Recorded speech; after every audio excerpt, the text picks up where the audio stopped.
Hello and welcome to Your Band Sucks at Business, a podcast on the business of running a band. My name is Malcolm Ownflood. I'm here with my co-host, Marcus Manhas. How you doing, Marcus? Hey, I'm good. How are you? Great, man. And today we also have a close friend of ours, Mr. John Williams from What Was That Radio. John, how are you? I'm great. Pleasure to be with you both. Love you both very much. Love you too, buddy. Likewise. Yeah, this is overdue, but also somehow the perfect timing, I think. Let's get passionate. Yeah. So I want you to describe, I thought about how to give you an intro and decided I was going to be vague because I want you to give yourself an intro and put in your own words what it is you do and what you're about. I'm all about art. And all I've done since a young man is copy every inspirational voice that I've seen on TV, from Robin Williams characters to Jim Carrey characters, and went through lots of performing as a kid. Had always wanted to smash drums, even though I didn't get the chance to do that until I moved to this country coming up 11 years ago. And went to performing arts school when I was 15 to 18. And music has just been my life. I've just been in musical theatre productions, singing and making bad jokes and my version of comedy for an awful long time. And I was in broadcasting for 10 years, I guess the 15 years when you add up the student radio stuff before that. And I'm just all about performance. And the arts are so special. And quite frankly, they are not given the respect and they are not given the chance to further grow. And one might say they're taken advantage of. And we're in a pandemic right now where every artist from left to right, whether they are a poet, a musician, a performer, have been asked, be in this, do that. We need this for the sake of other people, not for the sake of their art and their output. So I just love the arts. I love music. I am an absolute musicologist. I nerd out on everything but music. I barely watch TV unless I'm really drawn to something that someone's told me about on Netflix. I watch a hell of a lot of kids' TV shows lately, from Falling in Love with Jodie and Harley, her 7-year-old son. So I know a lot about How to Train Your Dragon these days, but on top of that, I could still tell you a few things about music. So in a nutshell, it's just all performance all the time. I just live and breathe the arts. So obviously, Marcus and I know what you're about, and you're, like, I guess just to fill people in, we got to know each other through your time as a DJ on a radio station in Victoria here called The Zone, and we'll definitely be talking about that more, I'm sure. But right now, What Was That Radio? I think give the listeners an idea of what that is, and yeah, I mean, just give them the pitch. Well, What Was That Radio is a hub of musicologists. It is just a place to discover. There's so much I could say. I'm just editing so that I don't spend a whole hour just pitching what I've built. But it's a place where you can come and expect to discover new music. It is the oldest artist, rather. Chris, maybe edit out that sentence. Just joking. Just checking you there, Chris. But the oldest will go back is 3 years. The foundation of the station is 3 years old. But 90% of the playlist, of which is approaching 3,000 songs, and 1,823 unique bands, because I'm in the middle of building my extension hub and portal to really connect people with these artists, it's no older than a year. It is constant new music. It's built around indie, alternative, a bit of hip hop, certainly a bit of metal and punk in specialty hours, but it is very much an extension of what I've been a part of the last 10 years in modern rock alternative radio with The Zone at 91.3. So yes, you're going to hear bands like the Black Keys and Cage Elephant when they come out with new songs, if they're good enough to be put with these new exciting bands. Right. It's just a hub of new music creation. At the same time, though, it is a non-posturing look at what we've got here. It is a community that will come and gather because they are so entwined in finding new music and discovery, and they care about each other, and they care about building that little base of, oh my gosh, look at these things that we know, and look at these things that we discover, without going, I know what you don't, and you don't get it. It's not about we're better than anyone. We're not the messiahs of music. I'm not the messiah of radio. I'm just an ultra passionate guy trying to elevate as many artists as possible. And so with What Was That, you can expect as much connection as I can get with artists as possible, whether that's through interview, sending in voice notes, when I live stream for subscribers so they can be a part of that interview, because there's so much separation in this amazing thing of media and the arts, where it's a constant. What I've learned the last 15 years, look, there's ego involved in everything. There's only 3 jobs I've had in my life: shelf stacker and produce department for 6 years. The performing arts school I went to, I got a job at for 3 years as a teaching assistant, and then radio when I moved here. And it doesn't matter whether you're stacking bananas and salad packs, or you're teaching students, or you're in the radio. Ego is everywhere. And it's okay to have some, but it's how you go about using it. Do you elevate? Do you stipulate? Do you push back? Do you brag? And so What Was That is about bringing together people that know that they can jester, they can joke, and no one's better than anyone else. We can all learn and grow together, whilst at the same time surround ourselves with galvanizing new music. And knowing that if you subscribe to What Was That, which is just me in this moment, but my team of my partner, Jody, she has helped me build this from the ground up in so many ways. The community that is building, you guys see with your community and your crew, whether it's Chris doing the editing and the other people that I don't know about that I'd love to learn about, it's building that community of understanding and respect with a common goal of pushing yourself to grow and discovering along the way. And so if you subscribe to What Was That for $7 a month, you don't have to, it's free all the time. But because great music deserves to be put on a pedestal, but in order to get more money back through the system, subscriptions help. 50% is split to the What Was That Foundation, where subscribers choose where that money goes. In 4 months, I've earned $8,000. That's well beyond what I thought I could earn.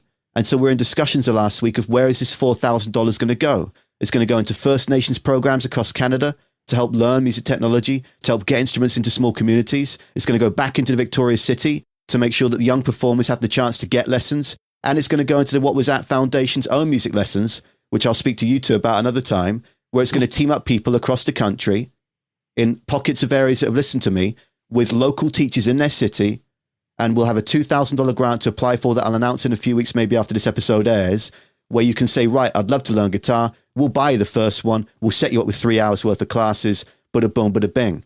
It's about galvanizing everyone that comes in if they choose to.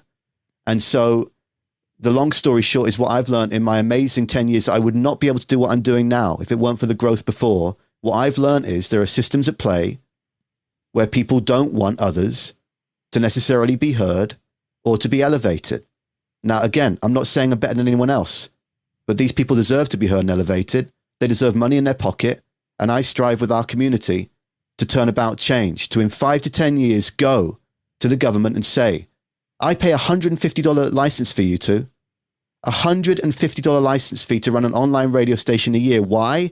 Because it's not seen as a traditional way of elevating artists. No one's really listening to your podcast. No one's really listening to your online radio station. That's not on the radio. What is the internet has changed, and people need to catch up with that. From Napster when we were kids and the Metallica arguments to in the UK now, lawyers talking with the government, talking with the owners of these major labels, and major labels going, well, our 40% and the 11% from streaming to the artists, they're okay with that. Really? They're not okay with that. So what I aim to do with our community as we grow is not posture, but try to positively affect change through compassionate conversation. 5 to 10 years from now, you two, I will present to them a much stronger and bigger community than we have in this moment and say that 150 you take a year is paltry. And that 3% you want when I earn over $3,000 a month, which is close, is pathetic. Those that start a radio station, if they're about the arts, should respect them. So meet them halfway. It should be 50-50. If not, I believe really it should be 60-40. So that I would take 40% and split it for my running costs and my team, and the musicians get 60. That seems absolutely bonkers. But you know what? It's how it should be. That was a big one. It's a lot in there, man. I told you, you know that I get wound up. Yeah, no, I love it. I love it. I Yeah. absolutely I'm love sweating within 10 minutes of this interview. I'll chill out. I'll chill out. No, man, that's great. It's really nice to see the passion, and it's really awesome that, you know, we can get that on the show. So just do your thing. Yeah, no, hell yeah. Hell yeah. I think we have to back it up before we dive deeper into Absolutely. that. Guide me. It's hard because I've spoken to so many people that I, as you know, have a tendency to, I've got verbal diarrhea. So feel free to say, whoa, young man, let's step back a bit. Over to you.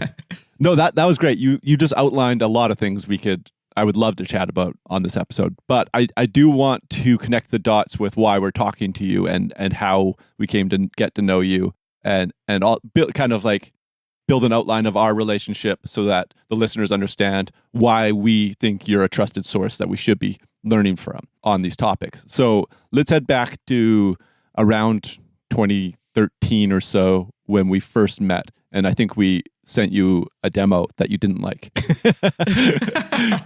Because you would have been working at The Zone at that time, which is the hip station in Victoria here for young rock bands. And yeah, dude, I can't remember. Do you remember, John? Did we like email it to you directly, or did it just end up on your desk from us trying to get it to the station? No, you emailed me. Okay. I was the evening DJ at the time, so I was on 6 to midnight. Right. 5 days a week. And you emailed me as the sort of chief connect of Band of Rascals and said, look, we're an emerging band from Cowichan Valley. And this is, you described the rundown of the members of the band and their experience. And here's this song and how it was a music video at the time. And I all I ever am is honest. And again, I say this a lot. I am not the be all and end all. I am not the Messiah, but I know what gets me going. And I think a lot of people sometimes divert that energy for fear of being something that they're not, which is, if you're doing that, you're lying then. So just be honest. So I said, there is a hell of a lot of promise here. I remember sending the email because I felt so torn about it, because everything that you'd done was like, yo, we're not messing around here. We're taking this serious. The production was good. That was at the start of your productive journey. So that blew me away that it was at that stage so early on. The video was shot well. It was edited very well. And so I just said, I like this a lot, but I'm not sure about the vocal. And that's when we got into, well, Sam, literally, this is the first thing he's ever done. And I was like, whoa, well, send me something in 6 months. And I'm not the guy that decides here, but I can help verbal diarrhea in the ear of the music director and talk about it. And that's what you guys did. Because that is the hardest thing that I learned in the being in and around the recording industry and radio is perception. And we'll probably get to this later on in the chat. Perception is everything. And it can also be extremely damaging. And the perception is that person's on the radio, they're a musicologist. I don't mean to burst the bubbles, but 90% of the radio DJs I've met in my career, they don't even know what a piano is, mate. They don't know what a C chord is. They couldn't hold a beat. And this is what makes me laugh when I used to do parody songs, is people go, oh my God, it's terrible. It's like, excuse me, I went to performing arts school. I know what's out of tune or not, mate. I know what's in time or not. So I'm not being too cynical there, but you need to just be aware of who you're connecting with, and thus the reaction it can instill within you as a performer and creator, how you go forward. And to just flesh that out, the way that you took my email was, as I said, I'm not the be all and end all. Keep working your backside off. And what you both did, and as a band collectively throughout the changes over the years, is work. It wasn't taken personal. It was taken as some feedback from a dude that doesn't define me, but can help on the journey. Absolutely. I think there's a reason that I emailed you as well. And it was this innate, I think John will care about a local band trying to get on the radio big time, and I think he might like it because he seems to like rock music. And so like there was, I think I sensed that you really were more I think I knew that you really cared about music more than I care about music, and I hadn't even met you at that point. And because otherwise I would have gone onto The Zone and just like been like info@thezone.com, here's our song, emailed kind of thing, right? But I think I probably Facebooked you, if anything. I can't remember, but yeah, that's cool. And yeah, it did help. I remember us going in to cut the rest of our EP, and we focused on vocals a lot because we needed to make sure it was awesome. And then fast forward to the release of that album, and I think that Sam's vocal style is like one of the biggest identifying parts of our sound, right? Like it kind of defines the sound a little bit. So maybe you played a bigger role in our success in the future than you know, John. Maybe, and that's very kind, but just to pick on something that you said, to note something that you said there, is you can't compare yourself to anyone else, man, because there's no one else like Malcolm. There just isn't. And that's something, whether you're doing podcasts, whether you're doing your own online radio station, whether you're in your own band, it's so easy to compare. And I'm saying this from what I've learned the last few months after having that ego stripped bare, after leaving broadcasting and realizing many, many things, is that you cannot, and it's so easy easier said than done, but there ain't no one like you. So that's how we met. And then fast forward a little bit, you're moving through radio ranks into different parts of the show. Like you left as the midday DJ, right? Yeah, I was the Zone 91.3's midday human for just short of 6 years when I decided to retire from commercial radio after 10 years. And at the same time, we had just been making progress as well. especially with that radio station. And we got to know each other more and more. Eventually, you and I ended up in the recording studio with your own band. Yeah. And then at a certain point, you decided to strike out on your own with What Was That? And I do want to unpack what led to that. When you start to feel you're falling out of love with something, you got to sit down and you got to consider the journey and how you'd like it to go. And COVID-19, for many people, has opened their eyes to many situations. That's as far as I'll go with that. I can't speak for them. I'll speak for myself. And I had been falling out of love with working within the organization for coming up 4 or 5 years. I know what I can give people. I know how passionate I am. I mean, you've experienced it in the first 20 minutes of this chat coming up. Like, it's all love. I just want to elevate, man.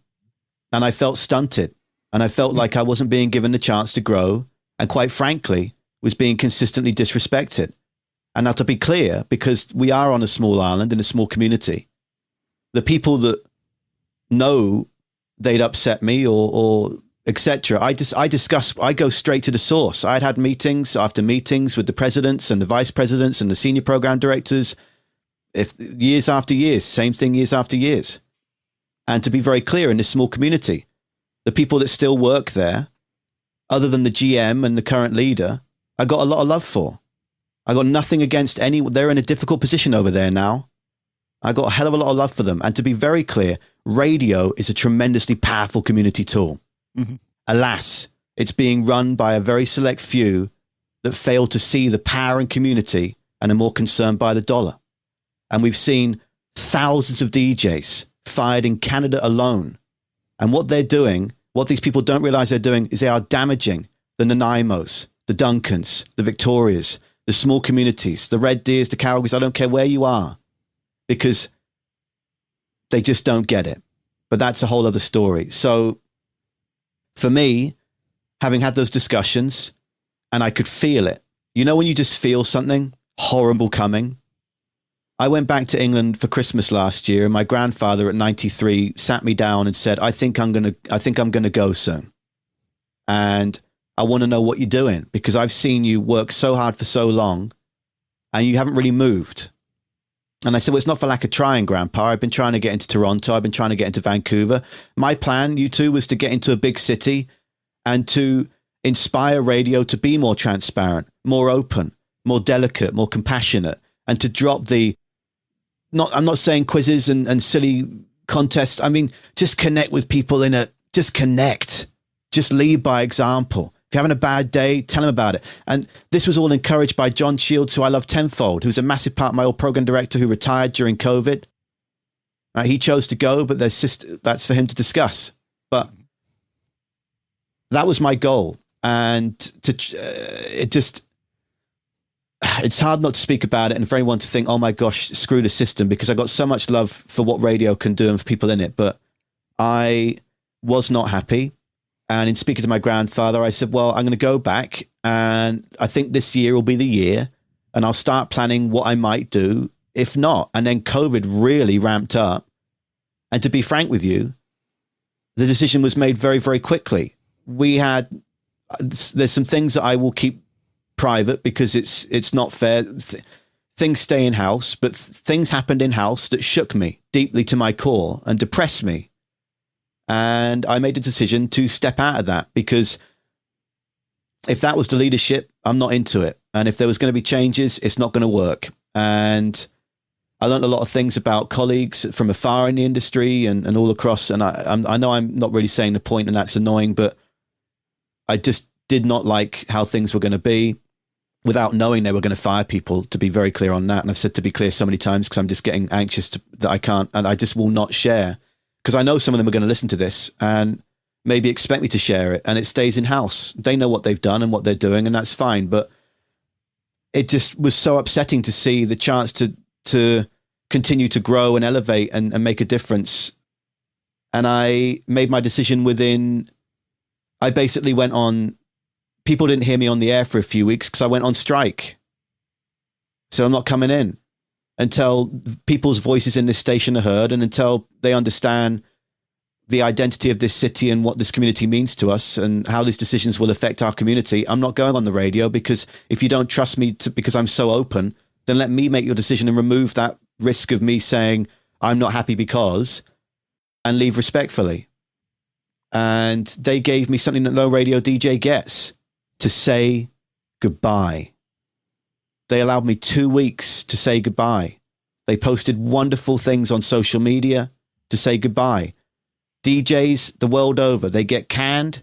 They don't get to come in. They don't get to collect their stuff from their desk. Some I know that have been fired still have their desks locked up in those corporations, and they cannot get dog bowls or sweaters or gift cards or letters from listeners or data from their 10 to 20 year history in radio, because they're scared, the system, that all of a sudden, when that audio's out there with all the positive things, that it will shine a light on how horrible they are. The case closed, mate.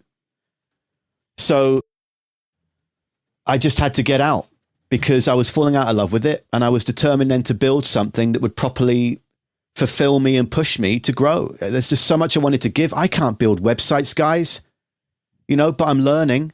I can't build apps, but I'm learning. I'm 34 in a month, but I'm learning. You're never too old, never too young to learn. And to be told you can't be a music director and you're not ready for this yet. I've just built a radio station, mate. It's not rocket science. People listening to this get told every day, don't do that. You can't do that. Yes, you can. Who's deciding, them or you? So I wanted to just throw myself into the deep end. And that's why there's been no advertising or big fanfare about what was that, because it's not ready to be shown off at that extent yet. I mean, I think I'll spend too long getting awkward explaining, do I feel I've made the wrong decision? No.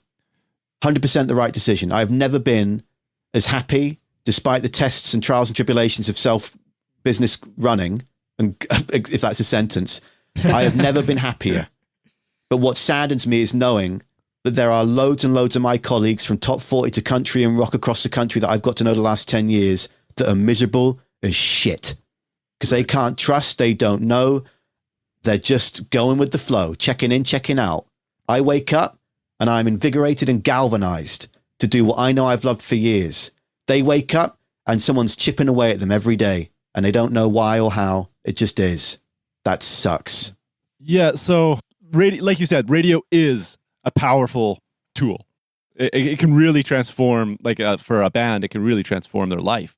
And the problem with it, though, I mean, not necessarily a problem, the challenge with it, if you're a band trying to get into radio, is there's only so many spots available. And it's not that many, and you're competing against some people that have been in those spots for a very long time, right? So it's a hard, expensive road to try and win at.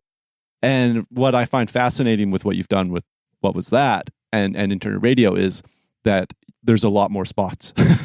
Like if you want to get onto a station like yours, you have way more songs in rotation.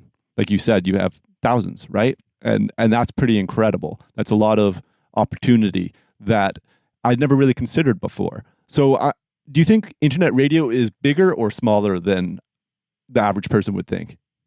That's a very good question. I think the perception would be that it's smaller. Yeah. You look at the construction of it, the licenses that SOCAN and the CRTC charge would suggest it's smaller. FM stations could pay hundreds of thousands of dollars a year. I paid 150. Yeah. The perception is right now, and the structure around it is that, you're just a little side project. It's not, it's fine. Music, radio stations, music catalogs, they might have 1,000 songs over the years that they've downloaded and put on their system. But the reality is there's between 185 to maximum 400 in rotation. Right. And what cracks me up about radio, and what really cracks me up about some of the old farts in the industry that work at the new music discovery stations, as they like to call themselves, is that they still believe that you should have 5 to 6 established bands up to 20 years old an hour because people don't want too much new music. Riddle me that. So What Was That doesn't have a heavy rotation. It would take far too long to break down. It has an algorithm that changes every 3 weeks. It has multiple packets. If you're in rock, I've got up to 18 rock packets with no more than 30 songs in each. So there's rock, alt, indie, gentle, funk, soul, hip hop, metal, punk, and they all rotate round. And just when I start to feel, and I'll listen to the station more than anyone else. So again, perception, that's the key word right now. When I feel perception is, oof, I've played Finton way too much the last few weeks, because I've got Canadian hours and focused on local artists as well. And Finton, who's so good, I've got like 15 of his songs on the system. And so I was like, oh, the perception might be. So just to make sure that no one ever goes, oh, here we go, I flip the algorithm completely. And so while Finton still gets played, the algo's completely different. So he might get one spin in 3 or 4 days instead of the one spin per day. Right. No artist plays more than twice a day if someone's requested it through the request widget, if they're a subscriber. But even then, I've got spacings of 8 hours between a band, 6 hours between an album. I don't know why I did it that way around, but there you go. Because sometimes there's guest host, or it's like a film soundtrack or something, you know? Yeah, I think it's fascinating that it's like you said, perceived to be this little side project, but there's no difference from like Marcus, you go on Spotify, I bet you click Release Radar often. Yeah, I like Release Radar. Yeah, I'm a Release Radar. Like discovering new music is almost the reason I go on Spotify these days. Me too, 100%. And there's been a few people we've talked to recently that have said the same thing. It's like they're constantly listening to new music on services like that. So why that old school mentality of only having like 8 established bands on your station? That seems crazy. I've been in at least 7 meetings in the last 10 years where, for lack of better words, an old white man has told a room of people that Spotify and Tidal and the internet is not a risk to regular broadcasting. Crazy. That is insanity. It's out of touch. And I sorry to any radio DJs listening. Those are the people defining your future. You got to ask yourself, is that it? And if it is, that's okay. If it's okay. Again, I'm not the messiah of anything, but to me, that's such tripe. And it's so thoroughly and utterly disconnected. Yeah, sure, I'll use those words. Yeah, it 100% is. And that's actually one of the big reasons that like what Malcolm kind of just touched on, that's one of the big reasons that I listen to Spotify so often, because it has become such a great tool for new music discovery. And I mean, like radio stations like yours obviously are as well. But that's one of the big reasons that I think there's been a shift away from traditional radio from a lot of people that I know. Like, I don't, this might be kind of blasphemy. I don't listen to the radio, like the FM radio. I never do, honestly, solely because I didn't want to listen to bands that I've heard for 20 years or, 15 years, because that was the majority of what I was listening to. And I'm always yearning for new music. So that's what I'm looking for when I'm listening to music, is discovery. Yeah. There's nothing wrong with playing Smells Like Teen Spirit, Even Flow, and Black Hole Sun. It's how you want to elevate it. I pitched for years, play those songs once in every 2-3 weeks at a different time, whether it's 6 a.m., 10 p.m., whatever. Rekindle the soul to the inspiration of the next generation, right? The fan clubs, the combos, the royal bloods that are inspired by these bands. Don't sit them in the way. Yeah. I mean, and the crazy thing is now it's just as convenient. Like if I get into my fiance's car, she's got like there's like a touchscreen in half the new cars of today, right? And it is just as easy to click any app on her phone. Like, so that could be the podcast app, the Spotify app, or the radio. What was that is also available on Modern Car. Yeah, thank you. So there's no longer any difference. It used to be less convenient because you couldn't listen to Spotify in your car unless you were streaming, and data was expensive and you had to have a cable to plug in your phone or something. Now it's built in. Like now it just works, and it's just as easy either way. So it seems crazy to think that it's not competitive. That was the biggest meeting we had, was when the car manufacturers decided to say, okay, we're going to make this decision for the industry, because there were the discussions out of my power, obviously, and massive corporations outside of this country, let's be frank, in America, mainly driven and based in Europe. France and Holland are really, radio over there is unbelievable. France, Holland, Germany, and Australia. Go search for stations out of there and you'll get real palpable energy, massive respect for music. Anyway, so when the currency did that, that's when we had a massive meeting. And when there were almost very particular conversations like, are you sure we don't need to worry about that? Because we're 1, 2, 3 steps away from not even in. This is what I kept saying as well as in England. By 2023, if I believe it was, I think it's been pushed back because of COVID, there will be no FM AM. It will all be digital audio broadcast, a DAB system that they've been integrating for the last 10 years. You mean like as far as the technology? Like Sirius Radio in America, right? Yeah, okay. So they need, every country's got its own system. And if you've got a license in Canada for 20 years, then that's okay, you're fine. Because the government will decide what happens to FM and AM within their own country. But the rest of the world, if Canada is such a forefront of the flipping, they're not. So the time's going to come. So you've got to start planning now because it's going to take 15, 10.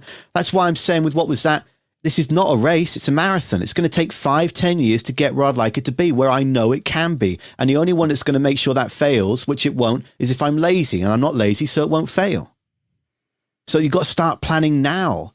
But the generations that could be our grandparents, they don't want to change. They just want to make sure they cruise through to retirement. You can apply that to banana stackers, right? School teachers, radio DJs, government or elected officials. We're in a year right now where it's time to snap that. And we've heard that every election the last 4 years. But at some point, it's got to change. But this year has done a lot, whether it's podcasting, radio stations, streamers. It is changing the industry in a way that scares many. And I'll leave it at that.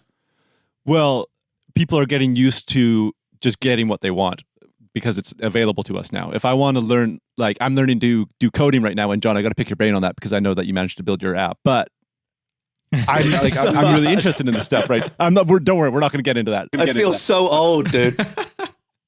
So I'm really interested in it. So yesterday I was like, I bet there's a podcast that's perfect for somebody that's just getting into coding, and I found like 8.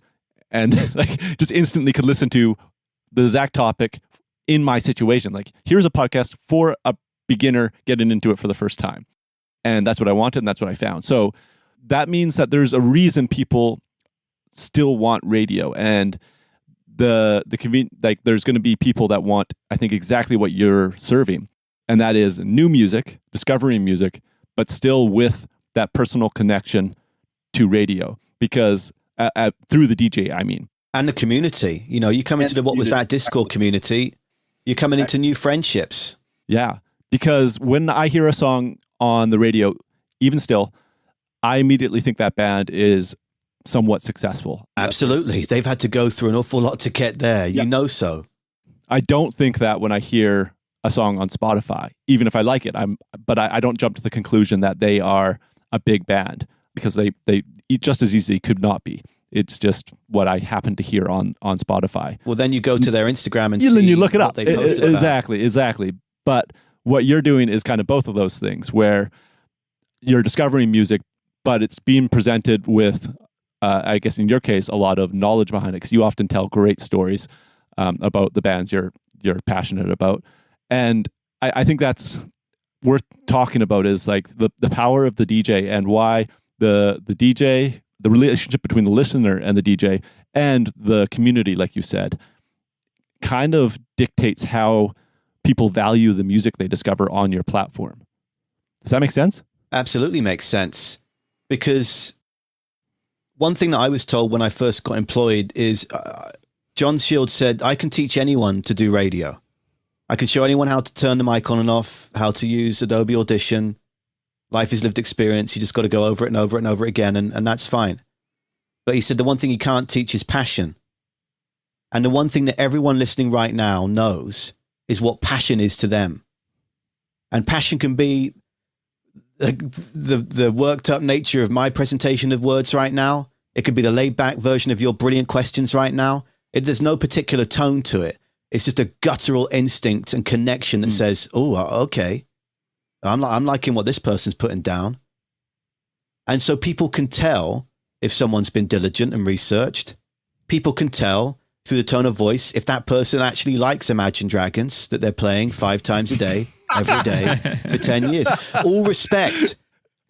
That's a bit of humor, right? That is an incredibly talented and force of more than just music behind Dan Reynolds. That guy is an incredibly talented guy, right? Easy joke, but the backbone is what a flipping talent, whether you like it or not. However, what used to bug me is when someone goes on the radio, I think the show is on, and you could just hear that fake laugh. Get out. Just be honest.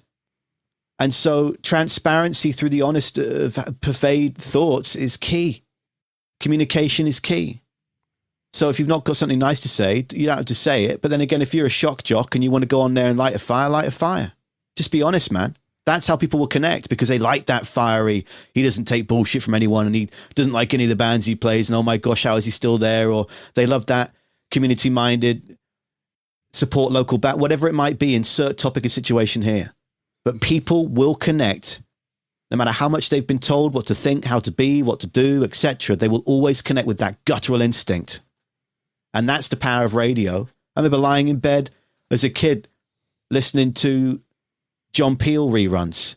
A massive inspiration for me. His book is right in front of me on the desk here. A DJ that passed far too early. A DJ that was on those very much illegal boats off the shore of England, making true radio with true charisma and passion and detail.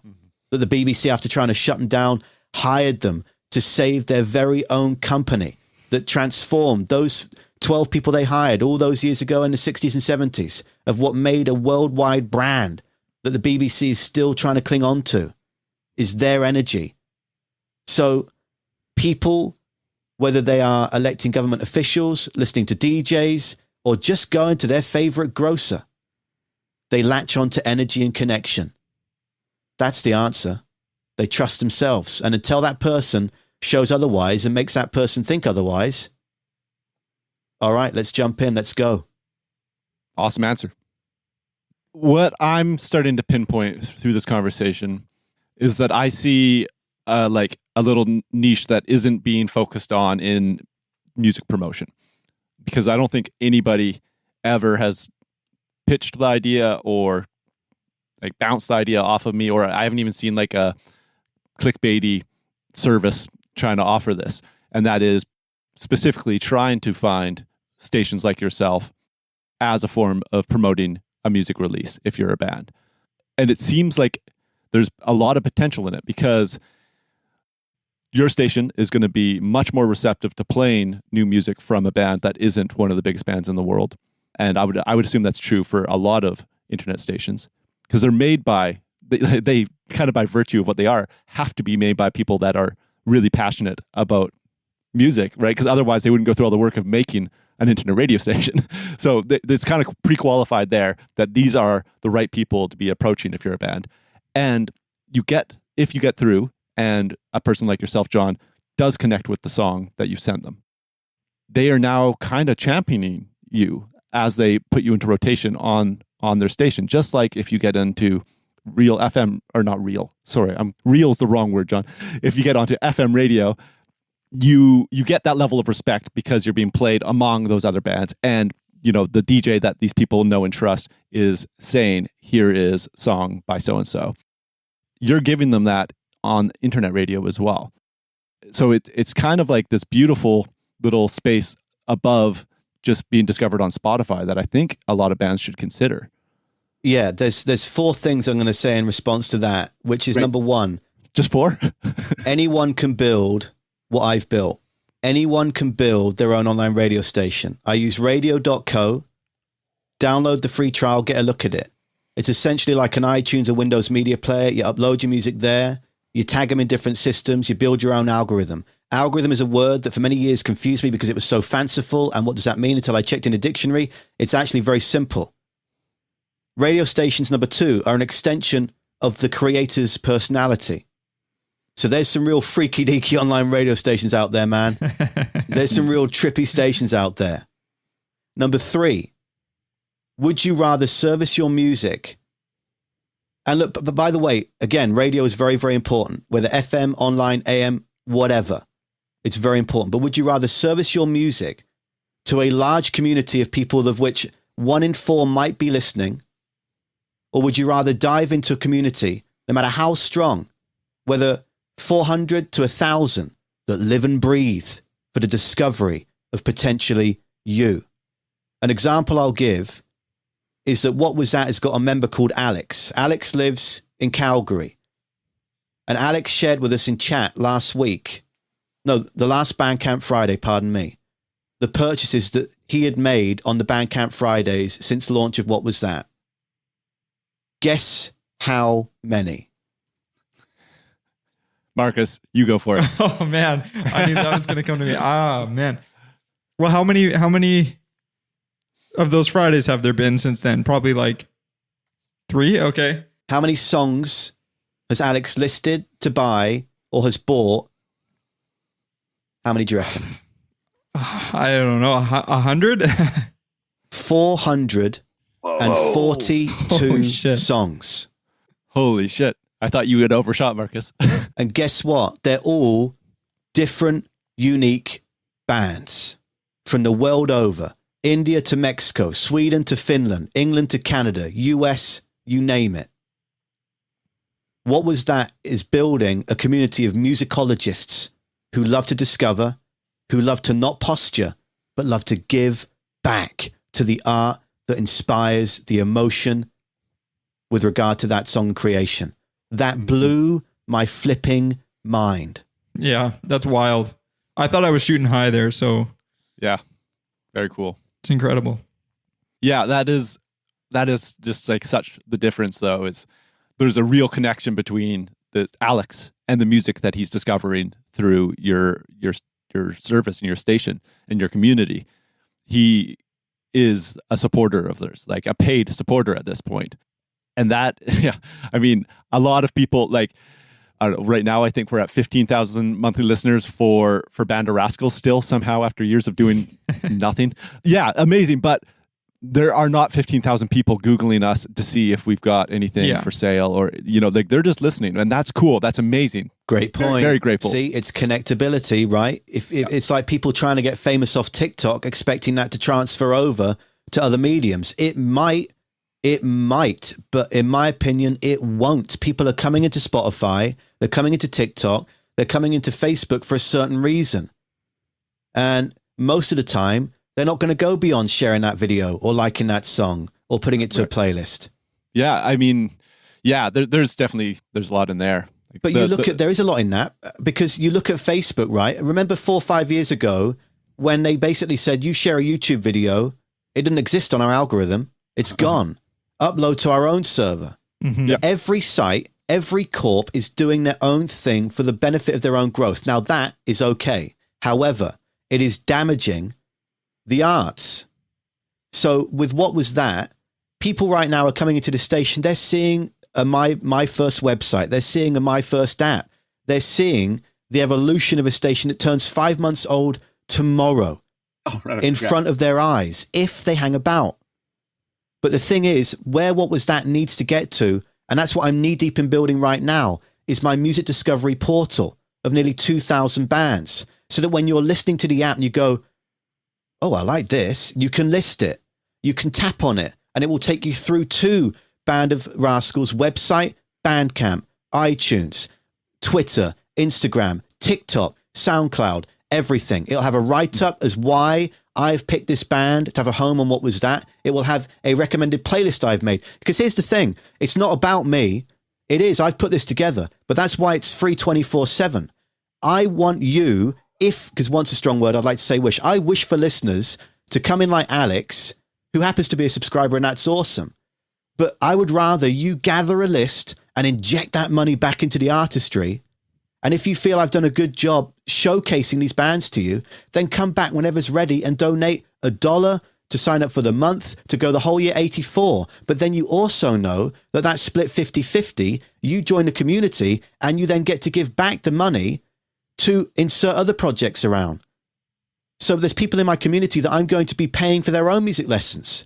They've given me $7, they're getting $250 back. We decide as a collective how to uplift and inspire ourselves.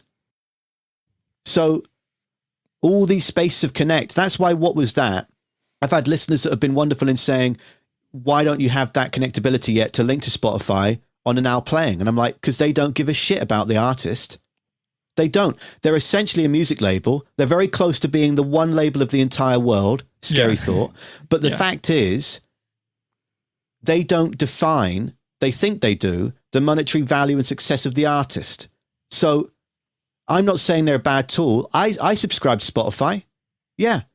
Because the free version is shit. And because I wouldn't feel comfortable in not giving at least a cent back. Are you kidding me? You got to give something back. However, I am not saying I'm the Messiah, but what I will build is a place where you connect with the artist before you've got any idea who I am and what I look like.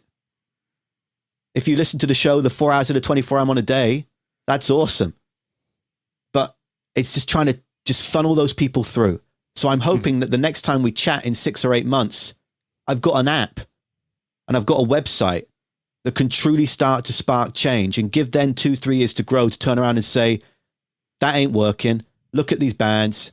Look at what we're building here. Take this template. Again, I've been talking with app developers that are like, oh, I would like to make this unique just for you. I was like, no. If it inspires another client to come to you and do this, let them do it. Because it's putting more money and connectability back into the artists. But I've heard time and time again, that's a lot of work. That's a lot of data. Why do I want to do that? Well, that's okay. I don't want to work with people that don't get it. That's fine. I want to find people and work with people that want to put everything on a plate of Band of Rascals, for example, and say, here's where you go. You liked this song? Dive into the dinner. Instead of having to go on Google or that's just too many steps too far, you've come to me. Now leave me and fall into the jungle of their creations and come back to me whenever the hell you want to. Right. Once you're ready for more new stuff. Simple. Too many people in radio think it's about them. And I had years of being told that it was all about John and all about John. And it's okay if people didn't get it.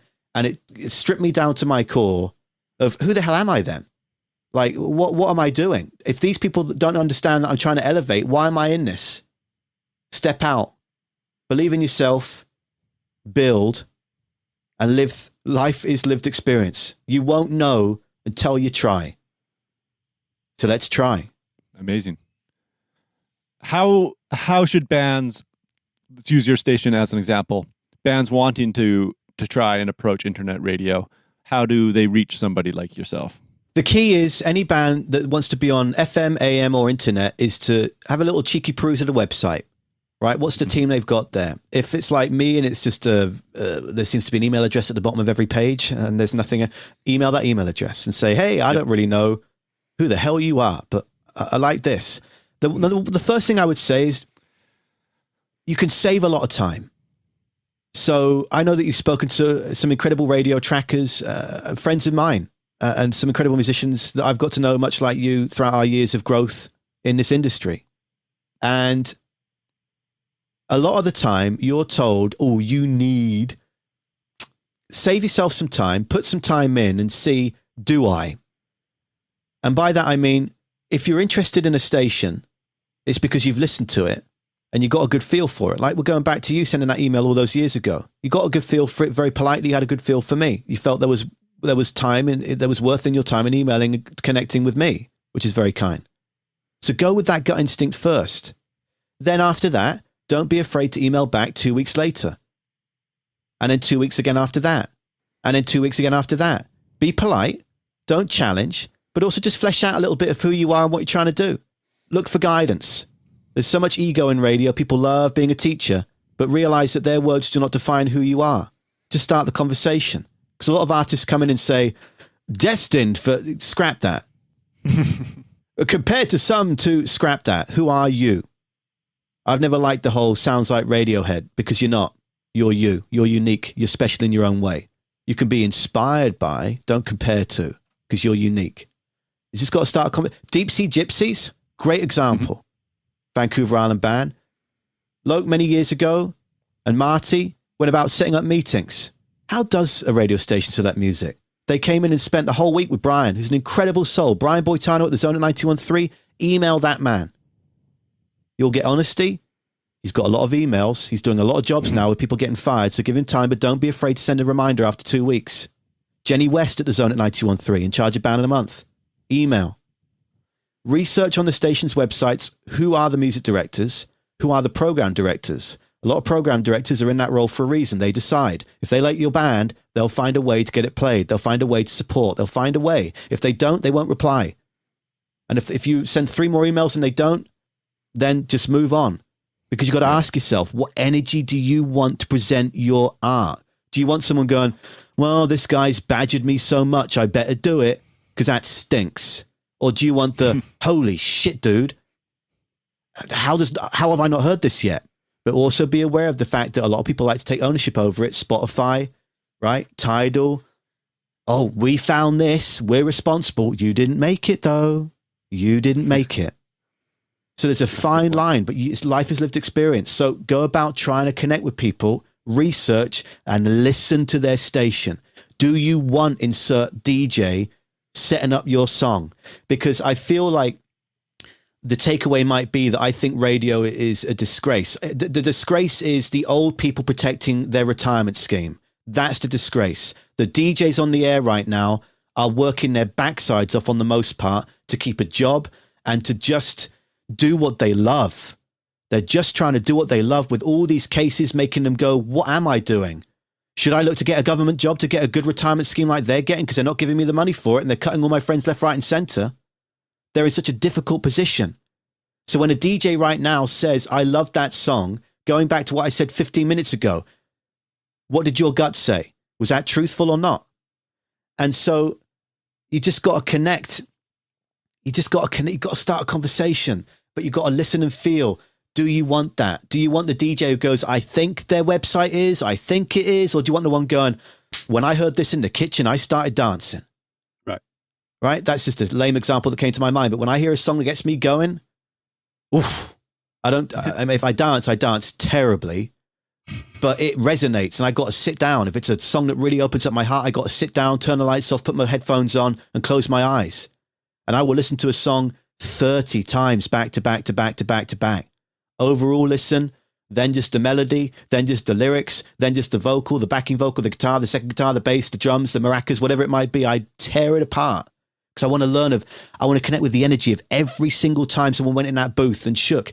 And the other thing is, this is what I forgot to say when I started to get ranty about maracas, is when my band, the band that I used to be in, when we were on the radio, I cannot describe to you the feeling of seeing that the band that you put blood and sweat and tears into, in between the bands that inspired me that are tattooed on my arm here, the Queens of the Stone Age, the Foo Fighters, the Deftones that I know you love too, Malcolm. There is nothing sweeter than hearing your band in the mix and that on FM. There is nothing more galvanizing than going, holy shit, how did we get here? Because you worked hard, but don't forget who it was that worked hard, and don't forget that those that put you there don't define you. And I say this because, my friends, anyone listening, I've gone through this every day since I quit radio. What am I? What do I mean? Do I bring power to community? Do I need my voice to help elevate artists? Do they want me to help elevate them? Do they get it? Will they get it? Should they get it? Questioning, questioning, questioning. A lot of what I've said in the last 50 minutes is talking about me. That's important to stipulate here. I'm talking about my lived experience and what I've gone through and what I've learned. Is at the end of the day, when you leave radio, you're old news. That's what I've learned. So I am rebuilding. It's a rebirth. And you either want to come or, and like any decision you get to make as an individual, you don't have to. And that is fine. I've had people question my licensing. I've had people defamate, that's the wrong word. That is certainly the wrong word. I've had people question my character. It's felt like they were shitting on me in many different ways. I've had monthly checkups on, have you got the right license? From the very government factor that I applied through. Because someone somewhere is sending little notes saying, I don't think he's got permission. I don't think he's got a license. I don't think he's paying. I don't know who those people are. And if they're listening, yes, you did upset me. But you've also at the same time put a lot more coal in my fire. Because when someone comes at me and says, you can't do it, John, I turn around and say, all right, let me effing show you. You challenge me. It's not personal. It's personal for myself. No one tells me I fail. I define that.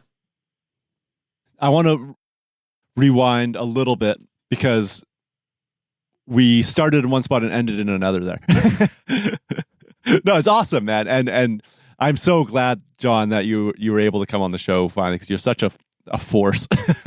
I just, people need to have you in their life, I think. And I mean, quickly, I'm sidetracking myself here, but you said, like, do they want me to be elevating them? Like, questioning your value, like, is your value needed or even desired? And I'm like, I mean, you influenced one fellow, maybe, I mean, you might not say you influenced him, but this Alex fellow in your community put over $400. Let's say he bought $401 songs. It's still $400. $2 a song. All right. Oh, so there's going to be $800 into the economy of indie bands. That's pretty incredible. And that's just one guy, right? So yeah, I think what you're doing is really important and awesome. I just wanted to say that. But going back to your really valuable recommendations about how to submit and reach out to DJs, music directors, radio stations in general, I want everybody to really like rewind and re-listen to that, because this is a guy that worked in the industry for a very long time and has now moved on and has got his own new industry that is, I mean, is related, but it's also different.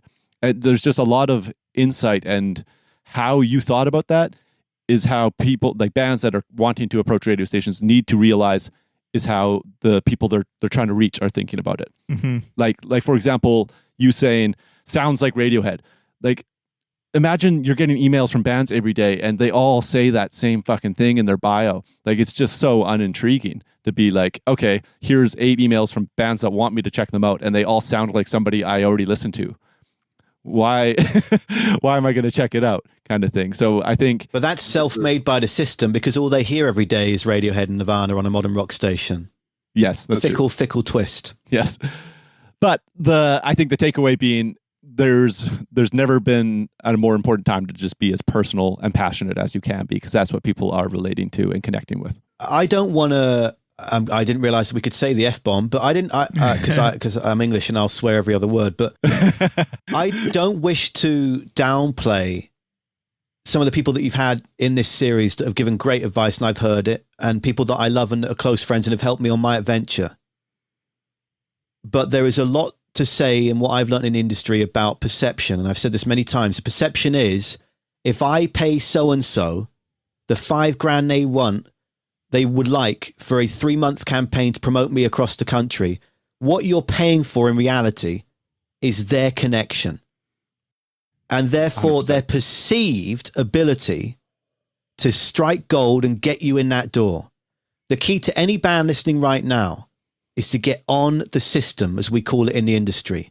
If you get your song on the system and it gets played just once, firstly, if you're in Canada, I hope you have registered with SOCAN and you've got an ISRC code.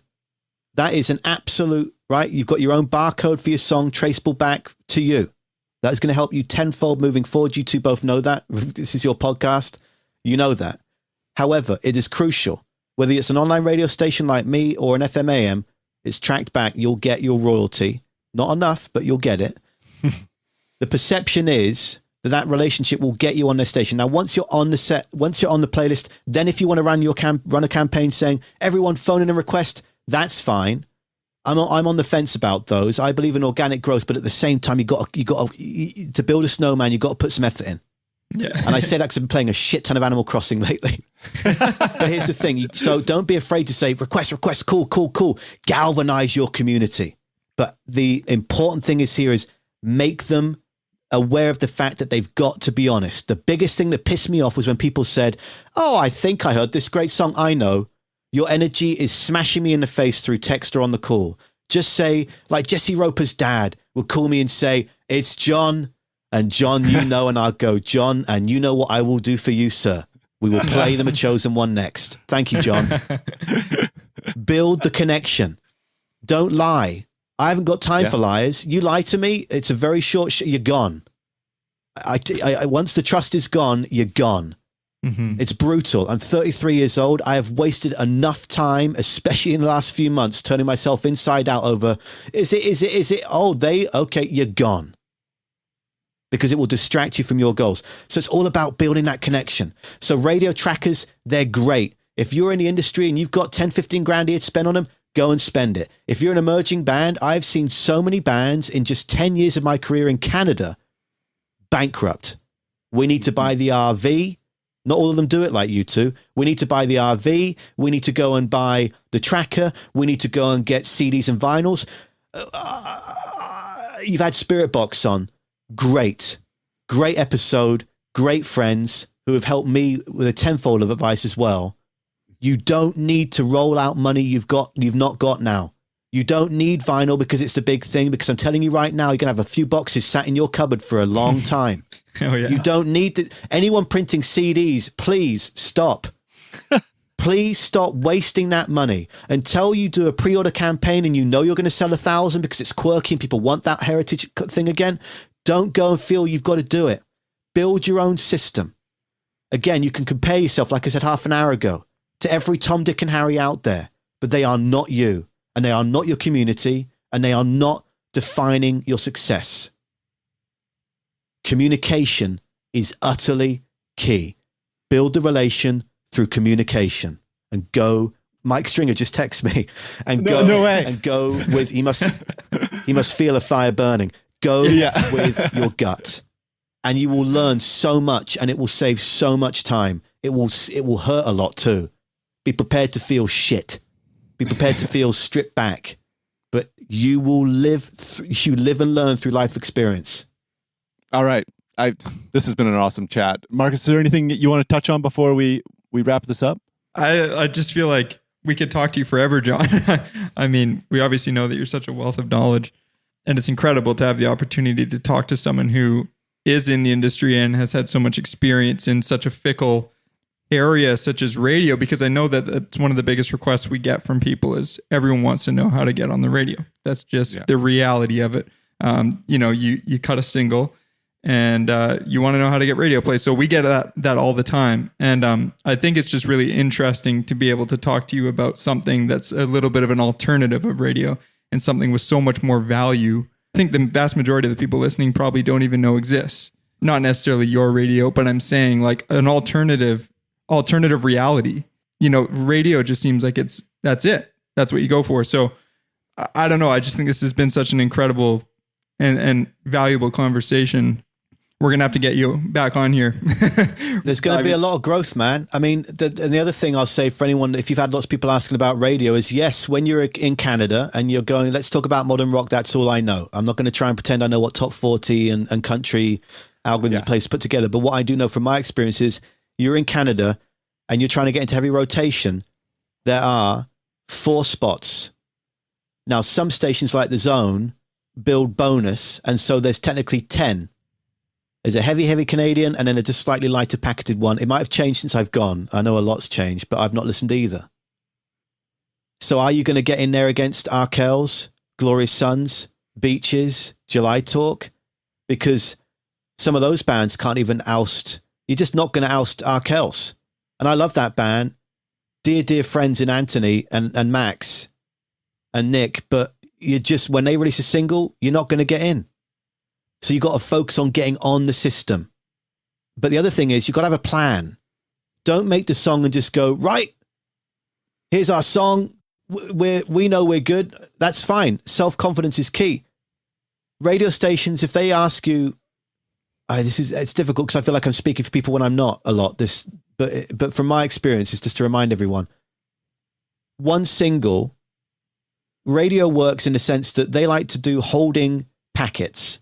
So if they know Arkells are rolling out a record, Campfire Jams, etc., they're going to have that lead single in rotation for just maybe depending on what the Arkells do with it and the traction across Canada and North America. Some stations that might get on it early will play it just a little bit longer than they actually want to because they're holding that spot for the next Arkells single. That is very common in radio. And that's what we did with you guys, with Band of Rascals. We knew that another single was coming. So we gave you elongated play in heavy because we knew we would switch it out for the next single because it already was tried and tested and in this ultra small community was getting lapped up. Not because it was a local band that were okay. It was a local band with worldwide and went through on worldwide ambition.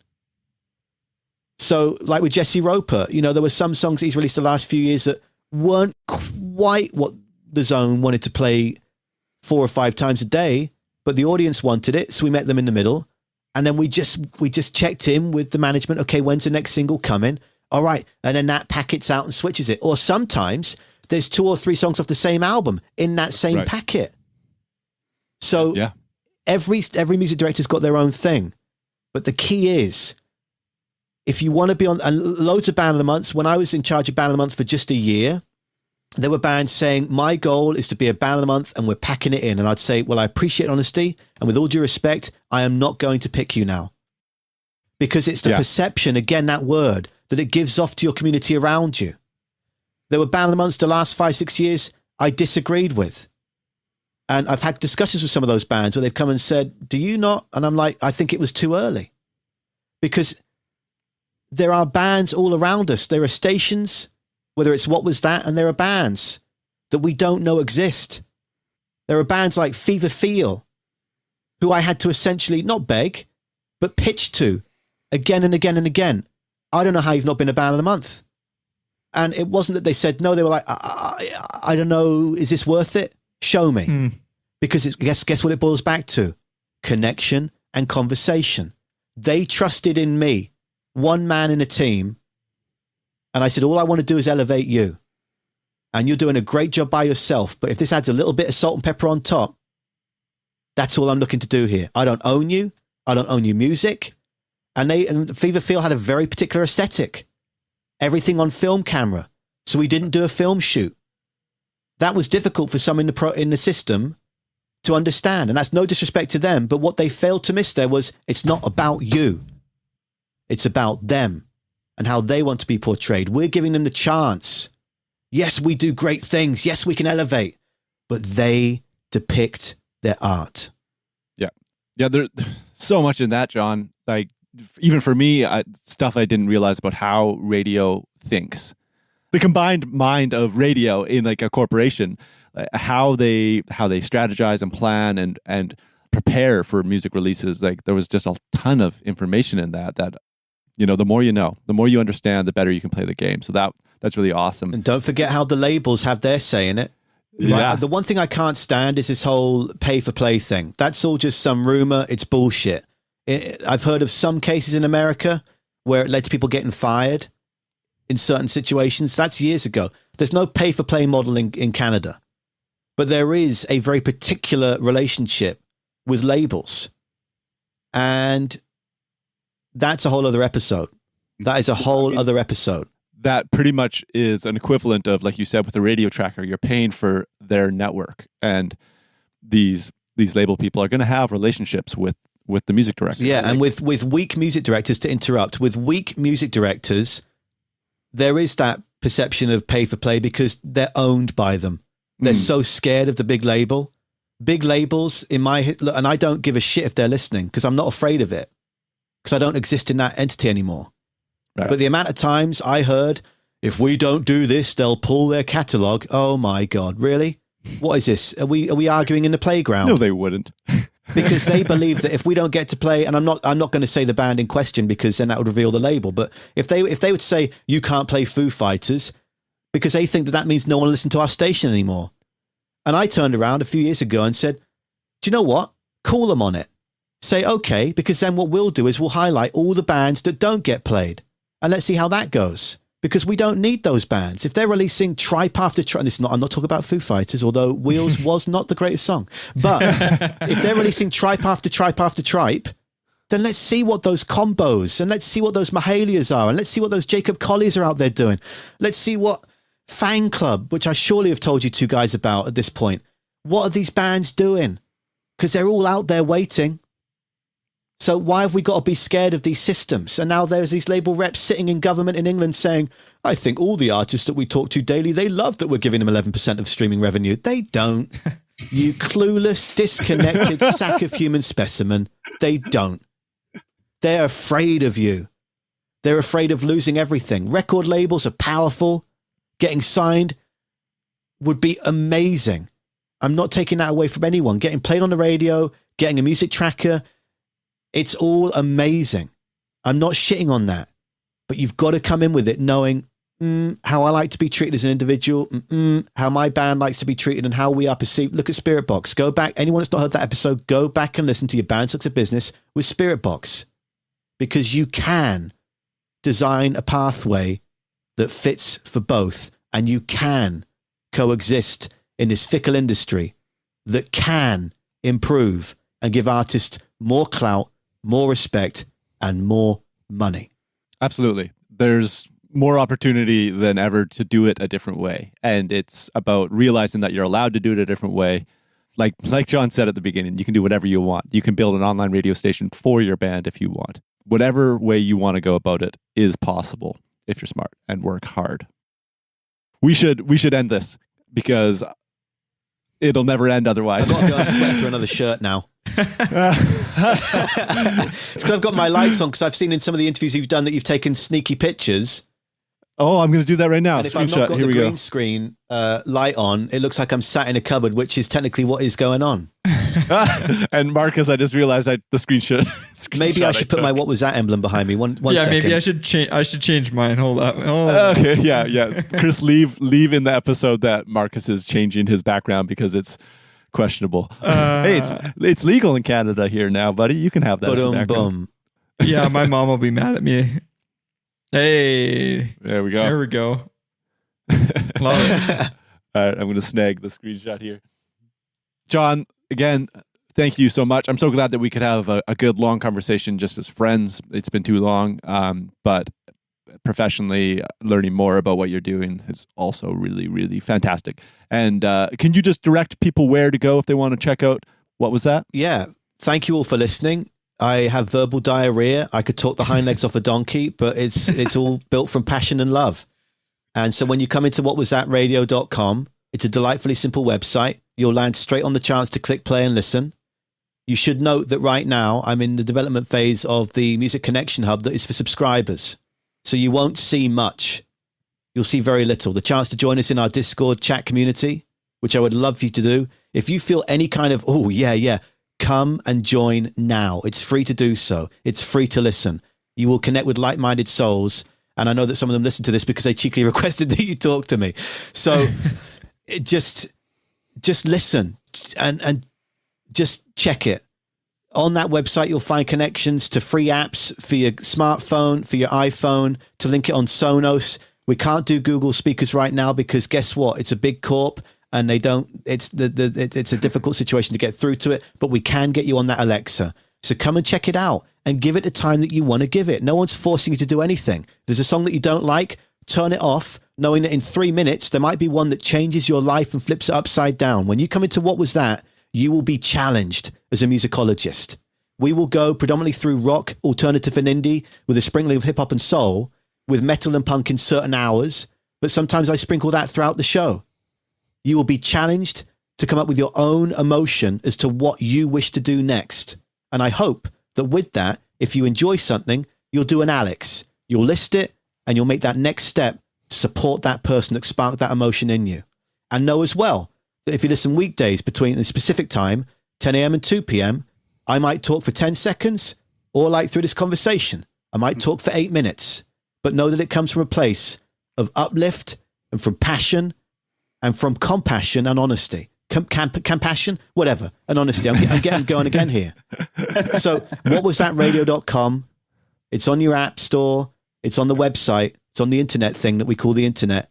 It's there for you to try. And I'm pretty sure if you're listening to this closing remark, you want to take a dive in and do that at your own pace, in your own manner.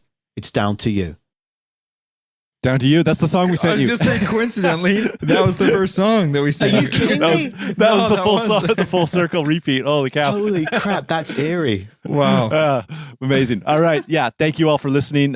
John, after you sign off, we're going to do a little shout out to our Patreon subscribers and whatnot and recap. But again, thank you so much for coming on. We love you. Yeah, lots of love to you both. So you want me to leave you, get out of here, and we'll text in a second?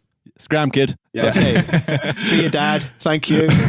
Love you both. And thanks all for listening. I really appreciate everyone's time, and I appreciate the time that you're giving these two souls, because they've got the passion too. And you know they've got the fire, and you can be pent up and ranty and the tones of which I've used, or you can be chilled back as these two. It makes no difference. Passion is passion. And I got a lot of time for it. Love to you both.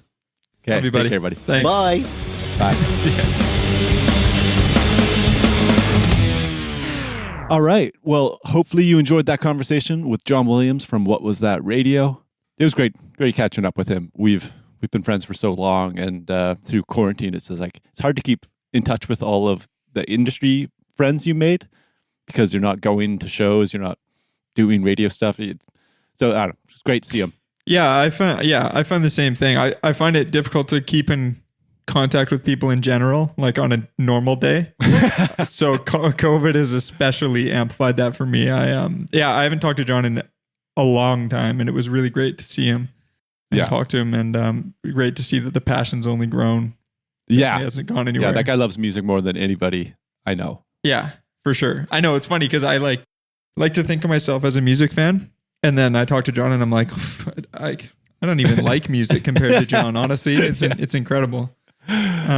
He's utterly in love with the whole thing. You know, it's not even just the music; it's like the bands and the journey of those bands. And listeners, do check out What Was That Radio, and you will be amazed at what you learn from that guy's.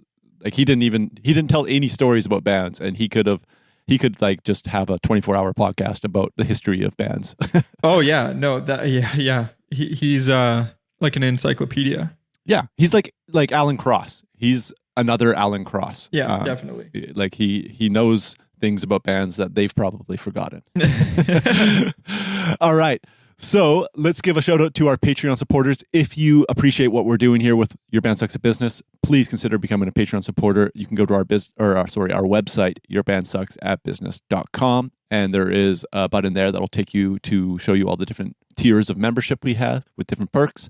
And the top tier has a shout out on the episode. So we got Evan Miller of the Wild Romantics, Chris Erickson of Scove. Chris is also our podcast editor. Shout out to Chris for killing that.